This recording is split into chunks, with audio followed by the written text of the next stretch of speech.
Мен атайын биринчи өзүмдү тааныштыруу менен баштайын. Себеби YouTube'да көп Instagram'дан келбеген подписчиктер бар экен. Instagram'дан келгендер, конечно, мени таанышат. Менин атым Камила. Мен жакында буюрса сентябрда 48 жашка толомун. Мен Американын Гавайи штатында балам менен жашаймын. Дагы балам экөөбүз тең иштейбиз. Балаң иштейби, окуйбу деп сурагандарга, балам экөөбүз тең экиден иштейбиз. Себеби бул Гавайи Американын эң кымбат штаты. Мага билбей, мени алып кетиң, мен да сиздей болуп иштейин барып дегендерге, бул Гавайинин эң кымбат штаты. Ошон үчүн биринчи келгенде жумушуңарды наркы Америкадан баштасаңар. Наркы белки Америка деп сүйлөгөнүмдүн себеби, бул Америкадан самолетто 6 сааттык алыстыкта турат. Бул океандын ортосунда жайгашкан Гавайи деген штат. Гавайи штатында бир да кыш болбойт. Кыш эмес, күз да болбойт экен. Бул артында турган гүлдөр вечно эле гүлдөп турат. Мен келгенде гүлдөгөн дагы эле. Булар качан демалат билбеймин. Көрсө, бир жерде гүлүн ачканда бири төгүлүп, бири ачканда бири төгүлүп, ушундай процесс токтобойт экен. Бирок карап туруп байкуштарга боорум дагы ачыйт. Мына ушундай гүлдөгөн штатта жашайбыз. Мени билбегендер үчүн мен ушу көчөдө жаткан буюмдарды таап келип, жууп тазалап, сатып, муктаж үй бүлөлөргө Кыргызстанга салып жиберемин. Дагы өзүмдүн башка да жумушум бар. Андан кыжалат болбогула, эжем мусор төрөт экен деп. Кыргызмын деп айтпаң дегендер да чыкты. Жок, мен кыргызмын. Жумушумдун дагы бирөөсү кайрымдуулугумдун дагы бирөөсү бул жакында эле YouTube каналымды ачканмын. YouTube каналдан түшкөн налогдон сырткаркы акчаны тең экиге бөлүп туруп, аны дагы кайрымдуулукка жумшайм деген ниетте ачканмын. Мындан чыкты, мага башка жактан келип калган подписчиктерим дагы силерге рахмат. Силер дагы сооп ишке шерик болуп атасыңар. Аллах ыраазы болсун силерге. YouTube каналым жөнүндө кийинки видеомдо айтып беремин. Бул болсо мен жанагы кайрымдуулук тапкан буюмдарды сатканым өткөндө $70 болгон, билесиңер. Мага кошулуп эсептегендер болсо $70 болгон. Аны мен $100 болгондо анан салып муктаждарга продуктасын алып берем го. Эмне үчүн продуктасын алып берип баштаганым себеби балам экөөбүз алыста жүрөбүз. Алданып да калбаттык, муктаж болбогон эле биздин кыйын келиндерге. Майлы. Алла ыраазы болсун. Алар дагы мажбур ушундай ишке баргандар, бирок мен чыныгын укура муктаждарды издеймин да. Ошол $70 болгондо, $100 болбой туруп эле түндө уктап атсам, тындырбай звонок келип калды мага. Эсептеп көрсөм 8 жолу звонок келиптир. Мен уйкусурап, эрте мененки будильнигим болуп атыптыр деп эле уйкум эме боло элек да, чөтө түшүнбөйм да, кан эле. Кайра басып коем, кайра эле болот. Будильник ошондой го. Кайра бассаң, кайра эле боло берет го. Мына ошондой ойлой эле. Анан акыры бул эмне жаным тынбайт деп анан кийин ушу басайын десем, көрсө Instagram'дан звонок экен. Видео звонок экен болгондо дагы меникилер чалбаш керек деп ойлондум. Себеби меникилер билет Гавайиде күндүз болгондо силерде түн болот, силерде түн болгондо бизде күндүз болот. Мына ошондой да. Часовой поезддин эң акыркы точкасы ушул жер.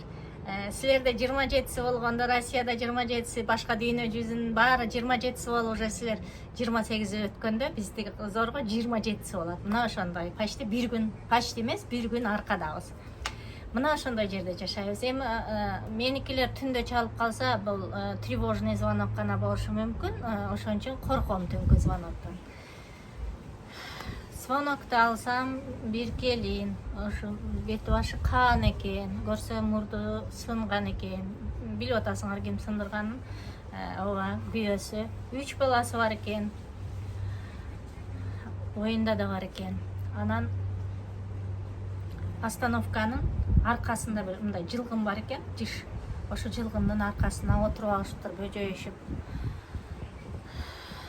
Күйөөм мас болуп уктап калды эле эже.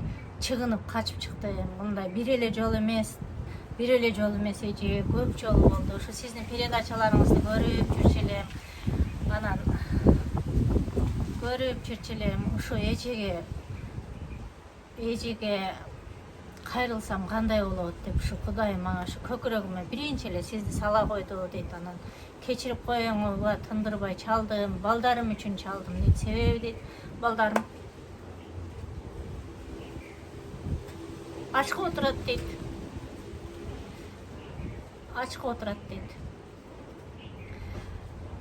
Силерде түн болушунда билдим эже дейт. Чыдабай ушу чалып бирдим дейт. Чыдап отурдум кичине балдарым менен дейт.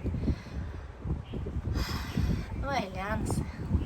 Уйкуну уктай беребиз. Аны ойлонгон да жокмун. Мына ошентип сага салып берем дедим. Андан эч кыжалат болбой, акыбалыңы көрүп турам дедим. Анан ичпишиңе катуу тээп койбодубу, милицияга кайрылбайсыңбы десем, жок эже, бул жерде кайрылбаймын дейт. Бишкекке барып кайрыламын дейт. Ошо Бишкектин эле жака беринде. Мен адресин айтпайм, каяктыкы экенин айтпайм, себеби мен азыр баардыгы эле 7-8 миллион апат болуп атат. Анын күйөөсү да көрүшүнө күмөн жок. Мына ошондой. Мына ошентип, бул 2-3 күн мурун болгон иш. Мен эми жакшы кабар угуп анан айтып атам. Жана келин менен бүгүн да байланыштым. Эже рахмат дейт, Бишкекке барып акчаны алып, таксини дагы жөн сүйлөшүп бардык эле дейт. Акчаны бердим таксиге, такси акчасын дагы, ага да рахмат, ал дагы бензин акчасын эле алды эже дейт. Бензин акчам эле берсең болду карындашым, өзүң көчөдө калбасаң болду дептир. Анан ошентип ал келинибиз благополучно жетип алды. Подружкасы бар экен, мына ошонун колуна барды. Подружкасы да жакшынакай кабак кашым дебей киргизип алыптыр. Буюрса дагы бир кабар алам бул келинден. Мен күйөөң менен жашаба деген советти эч кимге бербейм, бирок ойлонуп көрүш, өздөрүндө бир эле жолу эмес, көп жолу болгон экен себеби. Мына ошондой баланысың дагы мынтип шыбыжат эткен экен, каттуу. Бала энени тосот, ошондой жери көгөрүп, сыйрылып да калыптыр. Мына ошондой. Мен өтө Аллахтан суранам, ал кызга дагы эме Аллахым өзү жүрөгүнө ушундай эме жылуулук салсын. Эми өзү күйөөсү менен сүйлөшүп көрөр. Болбосо кайрылса биздин азыркы милиция кызматкерлери сонун иштеп атат деп уктум. Мен эмне үчүн муну айтып чыктым? Мен муну бул келинди айтыш максатым эмес.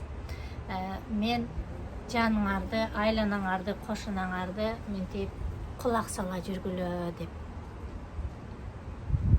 Кээде чагымчы дейбиз да, биз экөө урушуп атса айтып койсо, аны чагымчы дейбиз. Жок, бул чагымчылыкка кирбейт. Бул силер наркы адамды кордуктан сактайсыңар. Эгерде болбой эле өзү кайра барып жашай берсе, эми ошондо деле теп койбош керек. Сөзсүз жанагылар менен психологический беседа өтүш керек.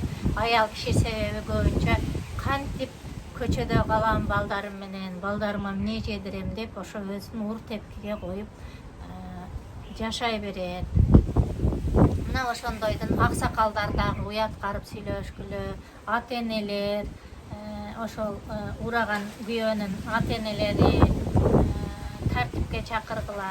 Анан болбосо закондун негизинде аял киши имеет право каматып коюшка дагы. Ошол 4 баланы, 3 баланы тодуруп койдум деп эле тээ урганы шариятта дагы, закондо да жок. Аллахка шүгүр, азыр законубуз мындай кылат. Мен мына ошого сүйүнүп атам.